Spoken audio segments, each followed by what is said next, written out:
আসসালামু আলাইকুম। আজ খুব চমৎকার একটা রেসিপি নিয়ে আপনাদের সামনে এসেছি। সেটা হচ্ছে বারবিকিউ চিকেন কারি। চমৎকার হয়, খেতে অসাধারণ হয়। তো চলুন আপনাদের সাথে বারবিকিউ চিকেন কারি রান্নাটা শেয়ার করি।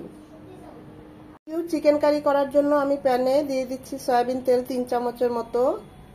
তেলটা গরম হয়ে এসেছে, এখানে দিয়ে দিব কিছু গোটা মশলা। এটা 1 মিনিট হবে, এর থেকে একটা সুন্দর একটা অ্যারোমা বের হবে।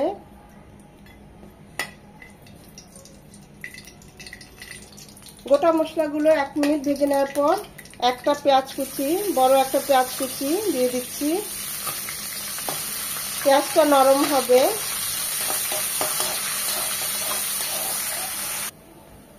পেঁয়াজটা নরম হয়ে এসেছে, একদম লাল লাল করার দরকার নেই। এখানে দিয়ে দেব 2 চামচ আদা রসুন বাটা, 1 চামচ আদা 1 চামচ রসুন একসাথে বেটে নিয়েছি। আদা এবং রসুনটাকে 1 মিনিট ভেজে নেব যেন আদার ঝাঁঝালো গন্ধটা চলে যায়।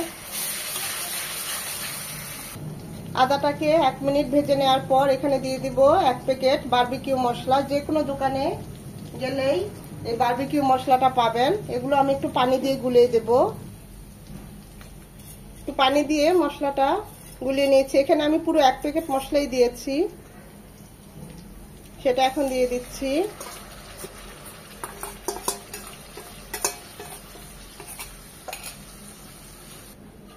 সবগুলো মশলা খুব ভালোভাবে কষিয়ে নেব।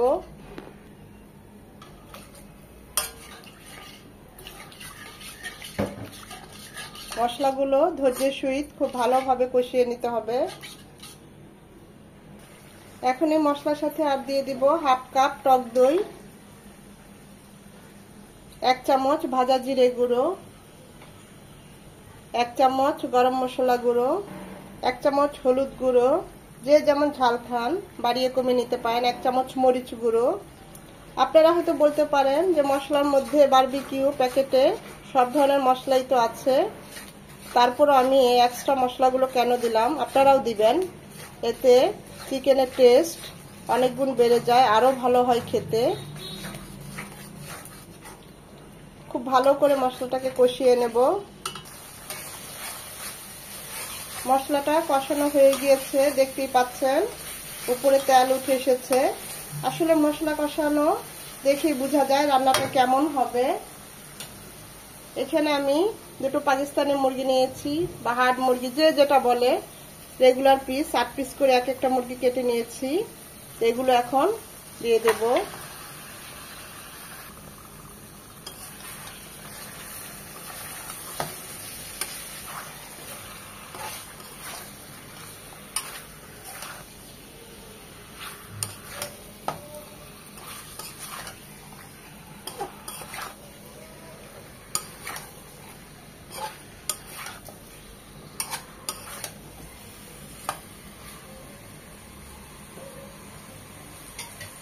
এটা কষবে 3 থেকে 4 মিনিট।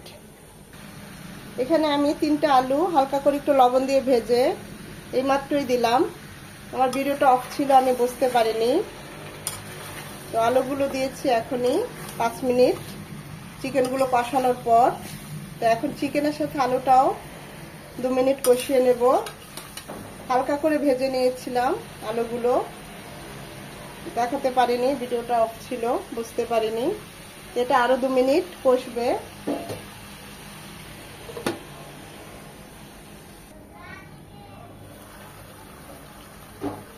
আলু আর চিকেন কষিয়ে নেওয়ার পর দেখুন চিকেন থেকে কিছুটা পানি ছেড়েছে।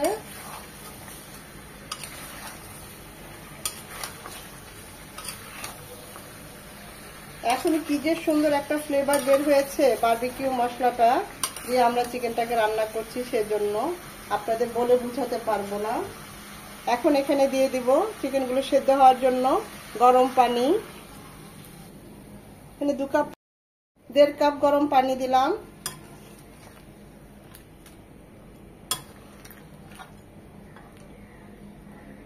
রেখে দিলাম। বারবিকিউ মশলা দিয়ে আমরা সচরাচর চিকেনগুলো ভেজে নেই বা কয়লার আগুনে পুড়ে নেই। কিন্তু আজ আমি চিকেন রান্নাই করলাম আলু দিয়ে। এভাবে একবার হলো ট্রাই করবেন, একটা এক্সট্রা ফ্লেভার, এক্সট্রা টেস্ট খুবই ভালো আসে। একবার হলো এভাবে ট্রাই করবেন। দিয়ে দিব স্বাদ মতো লবণ। এটা রান্না হবে মিনিমাম 20 মিনিট। 15 মিনিট পর দেখি আমাদের চিকেনটার কি অবস্থা। মাশাআল্লাহ, দেখুন লুকসটা খুব সুন্দর এসেছে। এখানে কিন্তু আমি চিকেনে বা আলুতে কোনো কালার ইউজ করি নাই, শুধু আলুগুলো একটু ভেজে দিয়েছিলাম। চিকেনগুলোর কালারও খুব সুন্দর এসেছে, সবকিছুই বারবিকিউর জন্য। এখন এখানে দিয়ে দেব একটা টমেটো, 4 ফালি করে নিয়েছি। আমাদের আলুগুলো সেদ্ধ হয়ে গিয়েছে, চিকেনগুলো সেদ্ধ হয়ে গিয়েছে।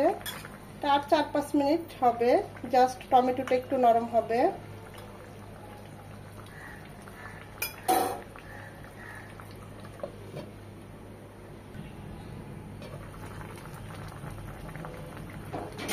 মাশাআল্লাহ, লুকসটা খুব সুন্দর এসেছে, ফ্লেভারও চলে এসেছে, খুবই চমৎকার। আপনাদের কাছে রিকোয়েস্ট থাকবে এভাবে একবার হলেও ট্রাই করবেন। বারবিকিউ চিকেন কারি খুবই ভালো হয় খেতে, চমৎকার একটা টেস্ট আপনারা পাবেন এভাবে রান্না করলে। আমাদের রান্নাটা একদম কমপ্লিট। আমি এই মাখো মাখো ঝোলটাই রাখবো, কারণ আলুতে ঝোল টানে, আর ঠান্ডা হলে আর একটু ঝোলটা কমে যাবে। আমি এখন চুলাটা অফ করে দেব।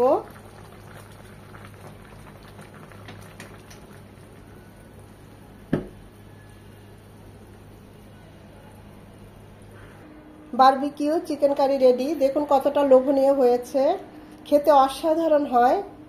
আশা করি ভিডিওটা আপনাদের ভালো লাগবে। আর যদি ভালো লেগে থাকে তখন অবশ্যই একটা লাইক দিবেন, কারণ এই লাইকটা পরবর্তী ভিডিও করতে আমাকে সাহায্য করে। এভাবে বারবিকিউ চিকেন কারি রান্না করে খেয়ে কমেন্ট করে আমাকে জানাবেন কেমন হয়েছে, কারণ আপনাদের এই কমেন্টটার অপেক্ষায় আমি থাকি।